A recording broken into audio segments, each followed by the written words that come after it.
They handcuff you, they put you on the bed, and they separate you from everyone you know.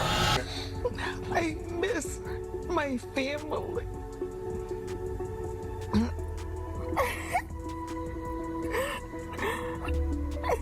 So I hear what Jamar is saying, but we come from a very homosexual era of hip hop as well. There was a radio personality once upon a time. Her name was Wendy Williams, and she was practically burned at the stake for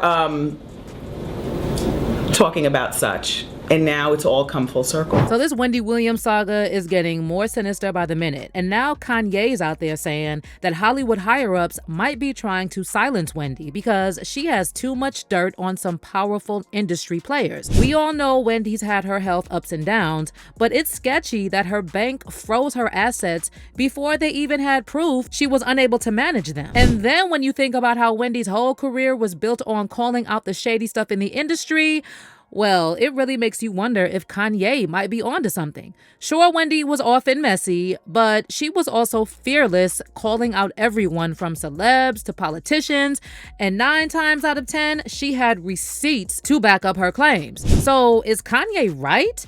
Are they really medicating Wendy to keep her from spilling the beans on some powerful people? Let's dive into this. It is cruel and primitive to do that. Here's another one that they love to do when you get the stigma of crazy.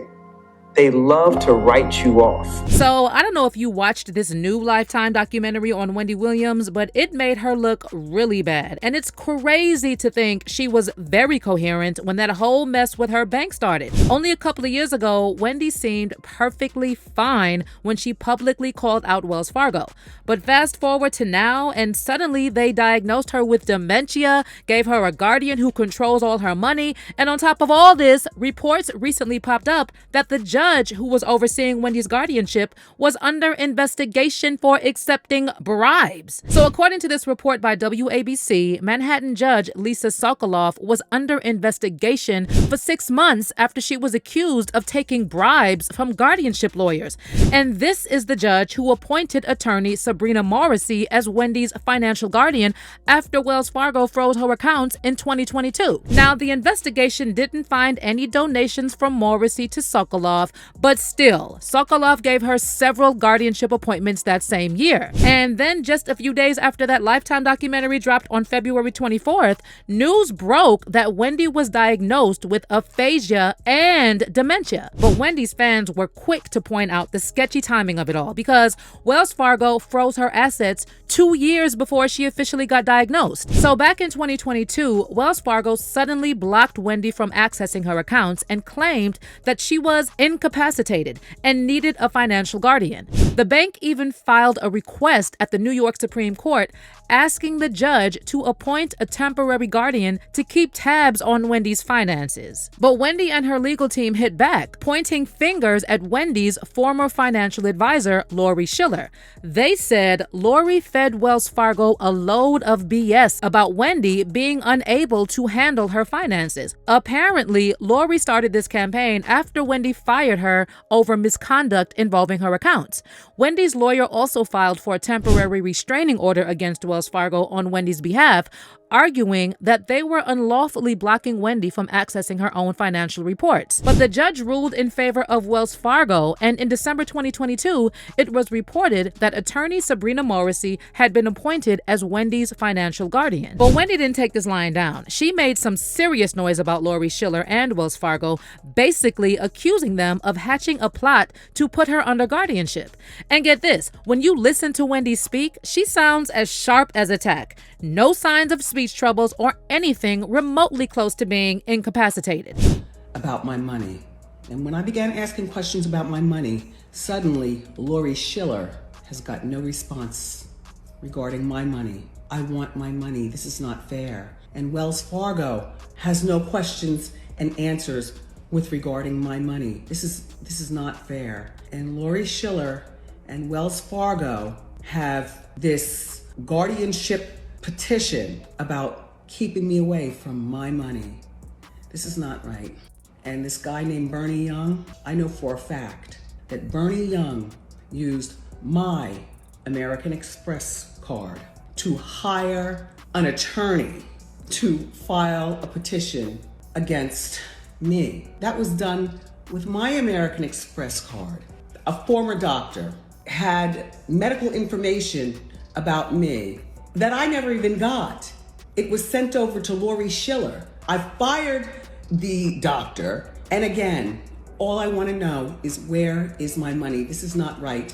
But here's where things start to look even more fishy. Wendy's representatives are now claiming that she received the diagnosis of dementia not too long ago. And apparently that's why she decided to take a step back from her talk show. But wait a minute, Wendy's family isn't buying it. In fact, her son Kevin Jr. flat out accused some members of Wendy's team of encouraging her to drink alcohol and then slipping documents and contracts her way to sign while she was under the influence. If they aren't providing it, they are definitely enabling a type of personality and giving her the green light to drink, Kevin Jr. said. Once I heard that she was agreeing to stuff around her rehab, I thought, well, okay, they are taking advantage. But there's another sketchy detail about that Lifetime documentary. So right after the doc aired in February, Wendy's financial guardian Sabrina Morrissey threw a curveball and filed a lawsuit against Lifetime, apparently trying to stop them from showing the doc. But guess what? According to documents obtained by The Hollywood Reporter, Morrissey's lawsuit got shut down instantly. Now, Morrissey's no rookie. She's an attorney, so she must have known her lawsuit wouldn't hold water against Lifetime. So why bother, right? Well, here's where it gets interesting. A lot of people are now speculating that maybe Wendy's guardian pulled this stunt as a distraction tactic to make it look like she's got Wendy's back. It's not like we didn't see this before with Britney Spears, Kanye, and other celebs who went through similar ordeals. Now, speaking of Kanye, remember when he was in the middle of his messy split from Kim Kardashian? Well, rumors started swirling that Kim was trying to pull a Britney on him and put him under a conservatorship. These whispers gained traction after it came out that the Kardashians had business connections with Lou Taylor, the same person reportedly behind Britney's conservatorship. In fact, documents from Kim and Kanye's divorce surfaced showing that Lou Taylor was the manager of Kim's trust fund. And that's when the rumored celebrity handler Harley Pasternak popped up, threatening Kanye that he'd medicate him and throw him into a facility unless he apologized for the tweet. So it says, I'm going to help you one of a couple ways. First, you and I sit down and have a loving and open conversation, but you don't use cuss words. And everything that is discussed is based in fact, and not some crazy stuff that dumb friend of yours told you or you saw in a tweet. Second option, I have you institutionalized again, where they medicate the crap out of you and you go back to zombie land forever. Play date with the kids just won't be the same.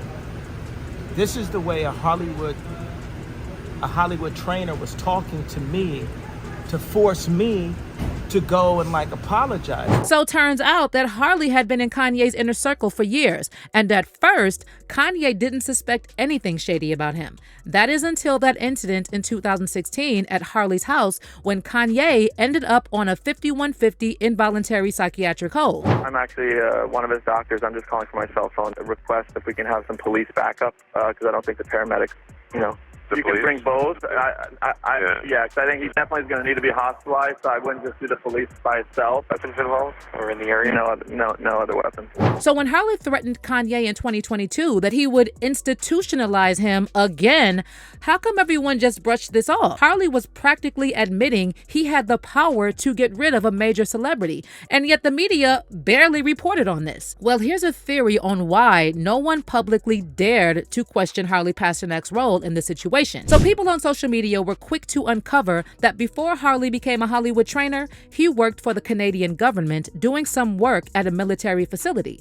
And get this, he was reportedly researching different psychological operations aimed at influencing human behavior. In fact, Harley himself spilled the beans in an interview, owning up to having extreme knowledge of all sorts of mind-altering substances.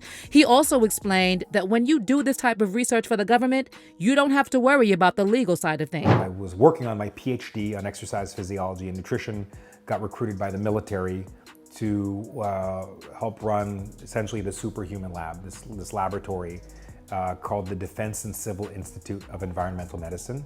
Right. And the area that I was interested in was how drugs and food affect muscular performance. And When you say like performance enhanced, are they all kinds of. Okay. So working for the military, I wasn't governed by the same laws that the typical person was, so I could look at the impact of certain that are not everyday things. Now here's another twist. Kanye later spilled the beans that they pushed him to take a high dose of lithium after his hospital stay. The same medication Britney Spears was forced to take during her conservatorship. And according to Kanye, they were straight up trying to take him out, just like they allegedly did with Michael Jackson. What I'm saying is, look, they tried to medicate me. I was exhausted. They wrongly diagnosed me. And they when I asked them how much lithium did you want to put me on exactly, it took them 4 days to answer because they were embarrassed about the amount, right? And I refused to take this, right? You understand that if I had taken the medication, I would not be here, and it would have been, he was deeply troubled. We miss him. We love his music, though. Well, they would have Britney Spears too. I mean, look at they would have Michael Jackson or worse, yeah. So look at what they did. Look at what they did to Britney. When she went in, she was tired, she was exhausted, she was in a bad way. But 10 years of that medication wrecked her brain. You can see it now. You can see there's not much of her left. So yeah, it's crazy when you start connecting the dots between all these stories. Britney, Kanye, and now Wendy. It's like Hollywood is a magnet for bizarre coincidences. People are now genuinely worried about Wendy, and there's growing concern that she might be getting forced to take meds she doesn't need. Just think about it. Wendy's been in the gossip game forever, spilling all the tea on celebs and other powerful people. So it's not totally out there to consider that someone might want her to shut up. One fan said, if they want people to believe the story, then they have to paint the picture. This Wendy documentary was a total setup. She's not responsible enough to manage her own money, but she is responsible enough to do a full documentary exposing all of her most intimate parts of her? That makes no sense, and she wouldn't want her insecurities aired like this. This is heartbreaking. And someone else added, someone that's talked openly about what's actually going on in Hollywood and the music industry all of a sudden is struck with the inability to communicate. But what's your take on this whole Wendy situation? Do you think they actually assigned her a handler to medicate her and keep her quiet like they supposedly did with Kanye? Let me know in the comment section below, and make sure to stay tuned for this next video.